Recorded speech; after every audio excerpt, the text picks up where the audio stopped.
ترکی کا مشہور اور دنیا بھر میں مقبولیت حاصل کرنے والا تاریخی ڈرامہ ڈرلس ارطغرل اب پاکستان میں بھی مکمل اہتمام کے ساتھ دکھایا جا رہا ہے۔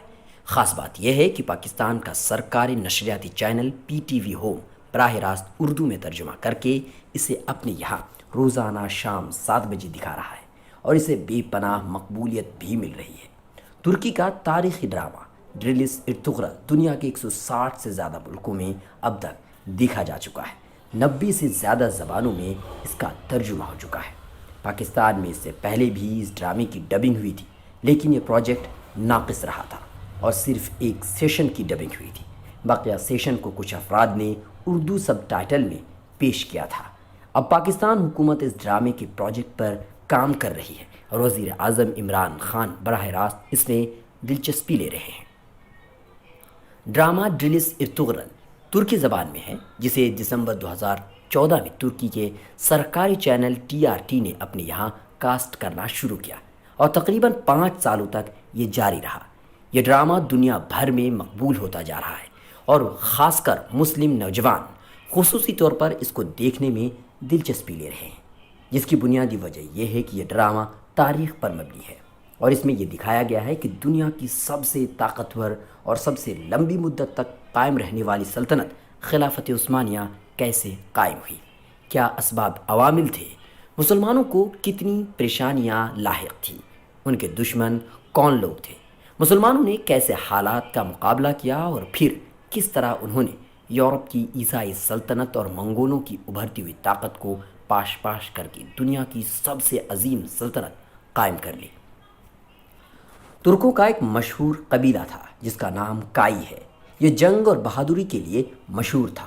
منگولوں اور صلیبیوں نے کئی مرتبہ اس کو ختم کرنے کی کوشش بھی کی، لیکن اس قبیلے نے ان سے مقابلہ کر کے اپنے وجود کو باقی رکھا۔ 12ویں صدی میں اسی قبیلے میں ایک نوجوان نے جنم لیا جنہیں ارطغرل غازی کہا جاتا ہے۔ انہوں نے اناطولیہ کی طرف ہجرت کر کے اپنے قبیلے کو آباد کیا اور دنیا کے سامنے ایک وسیع اسلامی سلطنت کا خاکہ پیش کیا۔ جس وقت ارطغرل غازی یہ منصوبہ بنا رہے تھے، اس وقت پورا عالم اسلام شدید خلفشار کا شکار تھا اور اندر سے کمزور ہو چکا تھا۔ ایک طرف چنگیز خان اور ان کی منگول افواج نے عالم اسلام کو تباہ و برباد کر دیا تھا، تو دوسری طرف صلیبیوں نے پورے عالم اسلام میں سازشوں کا جال بچھا رکھا تھا۔ خلافت عباسیہ بے حد کمزور ہو چکی تھی، سلجوقی سلطنت بھی زوال پذیر تھی۔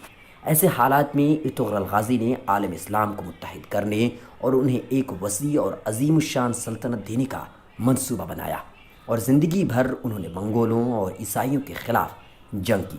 عیسائیوں کے کئی سارے علاقے اور قلعہ پر انہوں نے فتح کا علم لہرایا، ترک قبائل کو متحد کرنے کی کوشش کی۔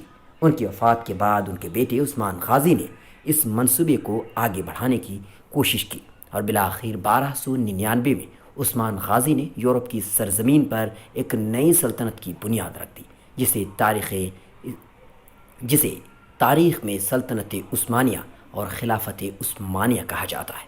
1923 تک یہ عظیم سلطنت باقی رہی، جو اپنے وقت کی سب سے بڑی سپر پاور حکومت تھی اور موجودہ دنیا کے تقریباً 46 ممالک پر ایک ساتھ حکومت تھی، جس میں یورپ کا ہنگری، اٹلی اور آسٹریلیا بھی شامل تھا۔ دنیا میں اب تک جتنی مشہور اور عظیم سلطنتیں قائم ہوئی ہیں، ان میں سب سے بڑی، سب سے مضبوط اور سب سے پائیدار یہی سلطنت ہے۔ ڈرلس ارطغرل کے بعد ترکی میں ان دنوں کرلس عثمان دیکھا جا رہا ہے، جس کے 19 ایپیسوڈ اب تک ریلیز ہو چکے ہیں۔ یہ ڈرامہ ڈرلس ارطغرل کی تکمیل ہے، جس میں سلطنت عثمانیہ کے بانی اور ارطغرل غازی کے بیٹے عثمان غازی کی فکر، بہادری اور جرأت کو دکھایا جا رہا ہے۔ دونوں ڈراموں کا آپس میں گہرا تعلق ہے اور اسے بڑے پیمانے پر لوگ دیکھ رہے ہیں۔ بھارت میں بھی یہ ڈرامہ بہت مقبول ہو چکا ہے۔